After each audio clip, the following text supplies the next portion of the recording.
सुन्दरकाण्ड नवमः सर्गः सङ्कुलान्तःपुरम् तस्यालयवरिष्ठस्य मध्ये विपुलमायतं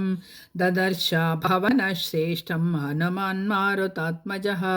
अर्धयोजनविस्तीर्णम् आयतं योजनं हि तत् भवनं राक्षसेन्द्रस्य बहुप्रासादसङ्कुलम् मार्गमाणस्तु वैदेहीं सीतामायतलोचनां सर्वतः परिचक्रामा हनुमानरिसूदनः उत्तमं राक्षसावासं हनुमानवलोकयन् आससादाथ लक्ष्मीवान् राक्षसेन्द्रनिवेशनं चतुर्विषाणैर्द्विरदैः स्त्रिविषाणैस्तथैव च परिक्षिप्तसंवादं रक्ष्यमाणामुदायुधैः राक्षसीभिश्च पत्नीभिः रावणस्य निवेशनम्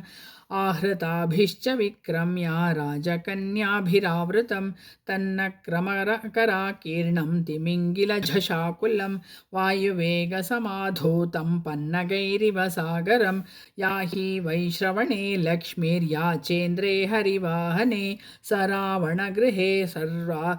नित्यमेवानपायिनी या च राज्ञः कुबेरस्य यमस्य वरुणस्य च तादृशी तद्विशिष्टा वा रुद्धिरक्षो गृहेष्विह तस्या हर्म्यस्य मध्यस्थं वेश्मचान्यत् सुनिर्मितं बहु निर्योह संकीर्णं ददर्श पवनात्मजः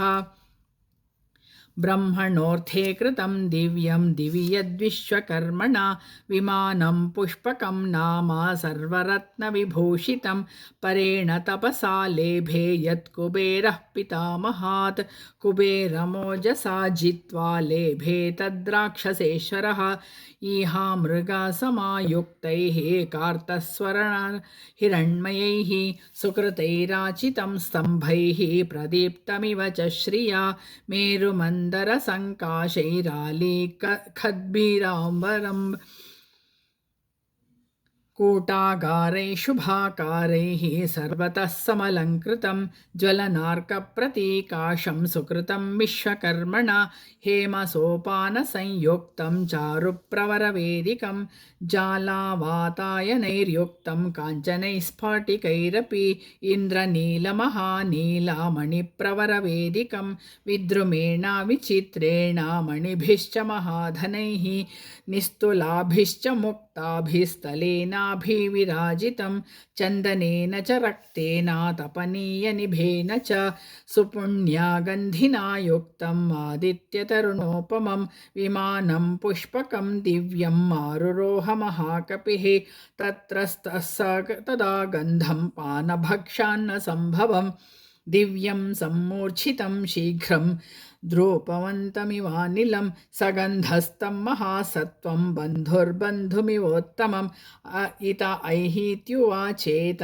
चेव तत्र यत्र स रावणः तस्तां प्रस्थितः शालां ददर्श महतीं शुभाम् रावणस्य मनः कान्तां कान्तामिव वरस्त्रियं मणिसोपानविकृतां हेमजालविराजितां स्फाटिकैरावृततलां दन्तान्तारितरूपिकां मुक्ताभिश्च प्रवालैश्चारोप्य चामीकरैरपि विभूषितां मणिस्तम्भैः सुबहुस्तम्भभूषितां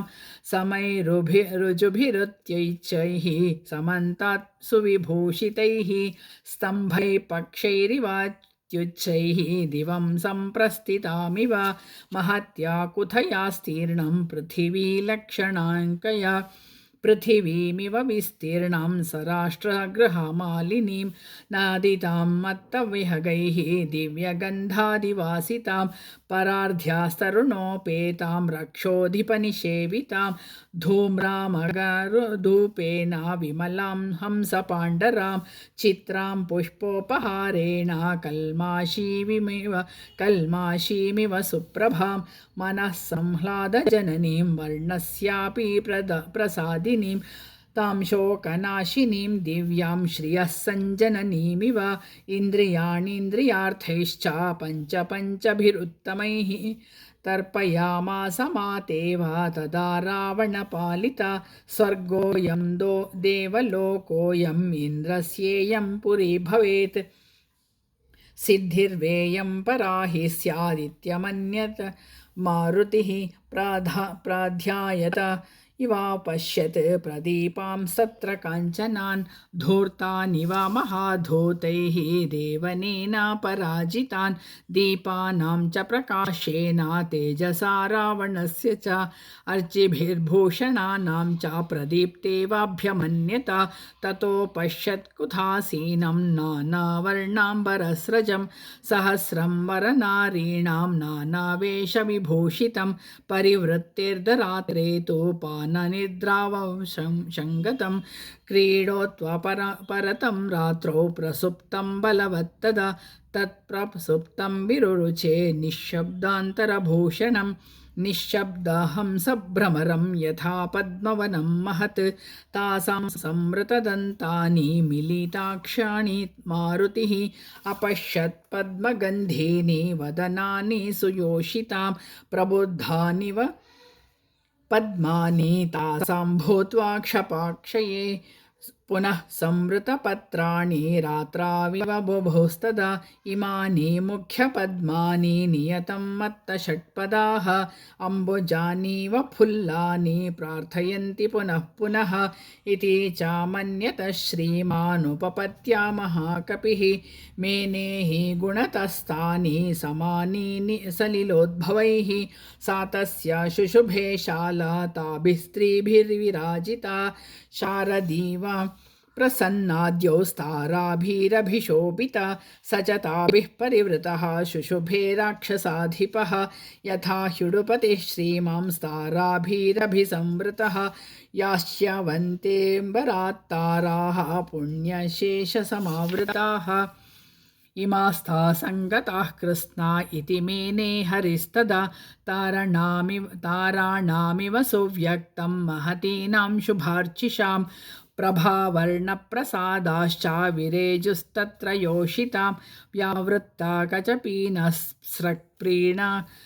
प्रकीर्णवरभूषणाः पानव्यायामकालेषु निद्रापाहृतचेतसः व्यावृत्ता तिलकाः काश्चिदुद्भ्रान्तनूपुराः पार्श्वे गलितहाराश्च काश्चित् परमयोषितः मुक्ताहारावृताश्चान्याः काश्चिद्विस्रस्रवस्तवासः व्याविधरशनादामाः किशोर्या इव वाहिताः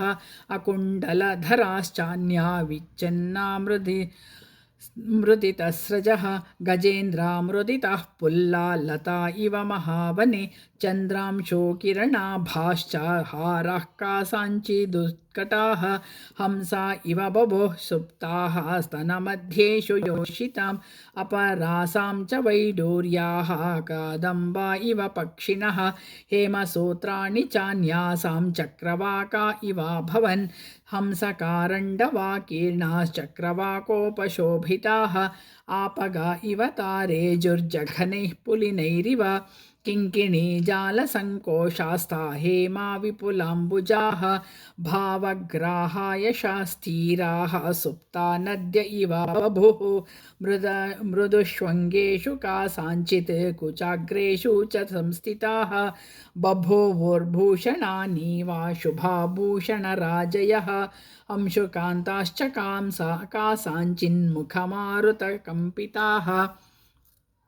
उपर्योपरि वक्त्राणां व्याधूयन्ते पुनः पुनः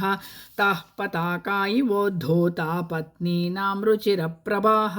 नानावर्णाः सुवर्णानां वक्त्रमालेषु रेजिरे ववल्गुश्चात्र कासाञ्चित् कुण्डलानि शुभार्चिषां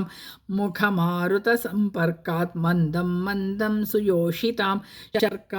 शर्करासवगन्धैश्च प्राकृत्या सुरभिः सुखः तासां वदननिःश्वासः निषेवे रावणं तदा रावणानानशङ्काश्च काश्चिद्रावणयोषितः